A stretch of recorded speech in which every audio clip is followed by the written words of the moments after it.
Materi yang kami bawa kali ini yaitu tentang entering dan contracting. Proses perubahan yang direncanakan umumnya dimulai ketika satu atau lebih manajer kunci atau administrator merasakan bahwa dalam organisasi, departemen atau kelompok perlu diperbaiki atau masalah yang dapat diatasi dengan pengembangan organisasi. Penyebabnya yaitu ada kualitas produk yang jelek, absensi tinggi, dan konflik difusional antar departemen, atau organisasi harus lebih inovatif, lebih kompetitif, atau lebih efektif. Entering dan contracting adalah langkah awal dalam proses OD. Mereka mendefinisikan dalam cara pendahuluan masalah atau peluang untuk pengembangan dan pengembangan leasing hubungan kolaboratif antara praktisi OD dan anggota klien, sistem tentang cara mengatasi masalah tersebut. Entering dan contracting mengatur parameter awal letters untuk melakukan fase selanjutnya.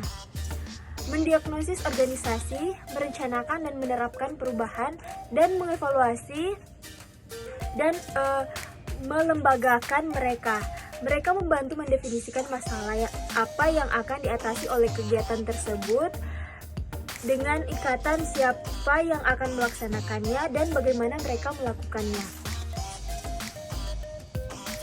Selanjutnya ada entering to an OD relationship. Sebuah proses OD umumnya dimulai ketika seorang anggota sebuah organisasi atau unit kontak praktisi OD meminta bantuan potensial dalam menangani suatu isu. Dalam membantu menilai masalah ini, praktisi OD mungkin perlu untuk mengumpulkan data awal tentang organisasi. Demikian pula organisasi mungkin perlu untuk mengumpulkan informasi tentang kompetensi dan pengalaman praktisi. Pengetahuan ini akan membantu kedua belah pihak menemukan apakah mereka harus melanjutkan untuk mengembangkan kontrak dan bekerja sama. Klarifikasi isu organisasi. Menyajikan masalah.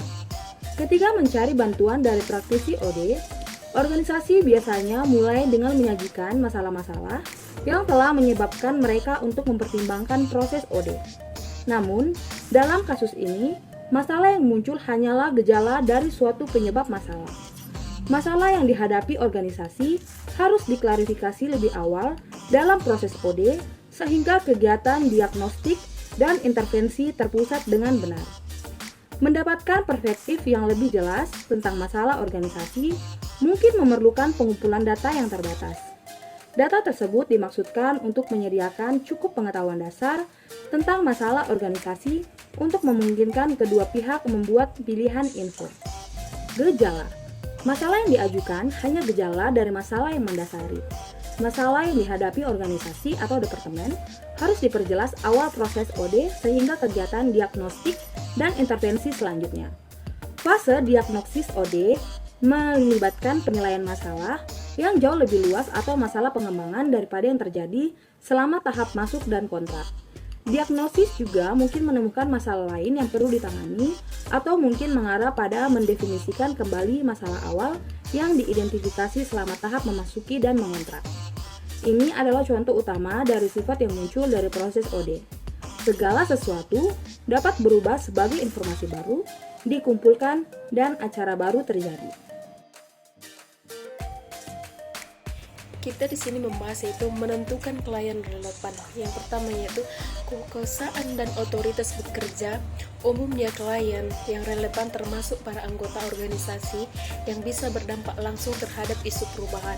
Apakah itu memecahkan masalah tertentu atau meningkatkan suatu organisasi yang sudah sukses oleh departemen dalam mencoba untuk mengorganisasi produktivitas pabrik serikat.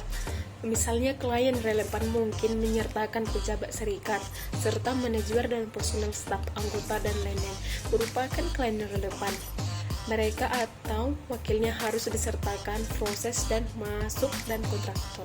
Yang kedua, beberapa kontak anggota unit yang merupakan relevan, yaitu menentukan klien yang relevan lebih kompleks ketika organisasi dari semua departemen yang terlibat dalam konflik terhadap semua laporan departemen.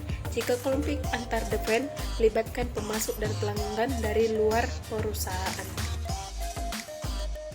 Selanjutnya, pembuatan persetujuan. Yang pertama, persetujuan adalah kelanjutan dari entering dan menjelaskan bagaimana proses OD akan dilanjutkan. 2. Bagaimana harapan para pihak, waktu dan sumber daya yang dikeluarkan dan aturan dasar di mana para pihak akan beroperasi.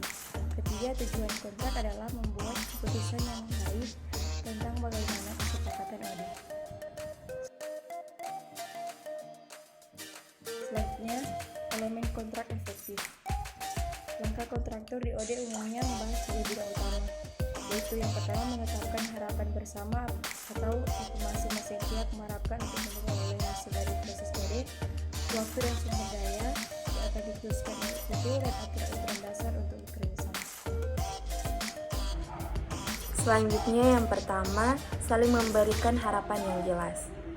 Klien menyatakan layanan dan hasil akan diberikan oleh praktisi OD dan menjelaskan apa pengharapan organisasi baik dari proses maupun klien, biasanya dapat menggambarkan hasil yang diinginkan, seperti biaya yang lebih rendah atau kepuasan kerja yang lebih tinggi. Mendorong mereka untuk menyatakan keinginan mereka dalam bentuk hasil, hubungan kerja, dan prestasi pribadi dapat memfasilitasi pengembangan kontrak. OD praktisi juga harus menyatakan apa yang diharapkan dalam memperoleh hasil dari proses OD. Hal ini dapat mencakup peluang untuk mencoba intervensi baru, melaporkan hasilnya kepada klien potensial lainnya, dan menerima kompensasi atau pengakuan.